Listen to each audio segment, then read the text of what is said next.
Well, hey, good morning, everybody. My name is Jared. I host a daily live podcast where we discuss news and politics. We go live every morning at 8 a.m. Eastern till about 9:30 every single day, and we have on YouTube and Twitch. And I'm going to throw on my veteran hat today and say what I got to say about Donald Trump. And as I have said, it's not about results, it's about shock and awe. Something he picked up from the Flynns and Tulsi Gabbard. I don't know what the fuck they feed y'all in the army. But yeah, $1 billion to change the name of the Department of Defense to the Department of War. He summoned all 800 flag officers, senior NCOs. Yep. To call him fat. And then talked about warring in American cities and using American cities as training grounds. And he got his wish. $1 billion, changed the name to the Department of War, talked about warring in American cities, and they're sending 200 National Guardsmen to Portland, which is a war zone. Let me explain to you the power of numbers. I was a nobody in the fucking military. Good to go? And if somebody gave a dumbass order, I need your unit to drive cross country and back overnight for no fucking known reason, and you're going to need 1,000 gallons of fuel and everyone in your unit, I can assure you the whole unit's not going.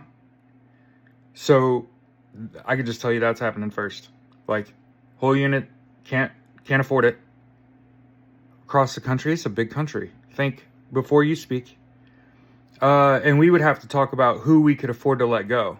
Like, who we could afford to let go on this, who's going to lead them, who's going to do all the work, right? Because you got the people that are going to stand around with a clipboard, you stand around yelling orders at the guy carrying the clipboard with the guy that's actually doing the work, right? Everybody knows how this works in the military, right? So what I'm saying is, in the initial invasion of Los Angeles, he called for 20,000 and 300 showed up.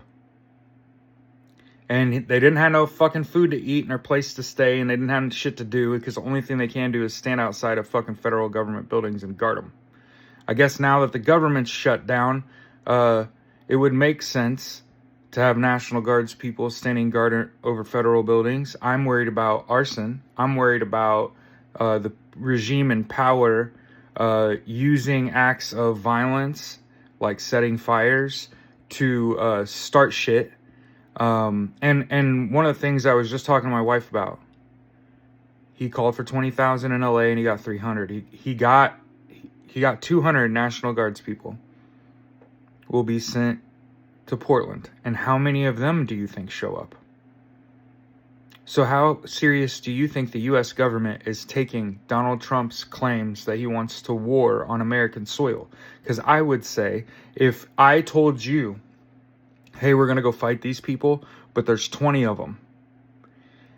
And you're like, okay, how many of us are there? It's just me and you. Are we going? No. Portland's a city of millions. They called it a fucking war zone. They got 200 fucking people. Let me just explain that to you in Marine Corps numbers, okay? When I was on active duty, 200 people is a company. I hope whatever company they send to Portland, I hope you don't even bring your guns. I hope you just go there, plainclothes, enjoy fucking Portland. It's a beautiful goddamn city. Don't fucking touch it. And then understand ultimately that it's all about shock and awe and not at all about results. Keep in mind, one of the things that I'll maintain, this dictator has deployed troops to LA, DC, Chicago, and now Portland and not a shot fired. I just want to continue to point that out. Have a fantastic weekend. Stay safe out there.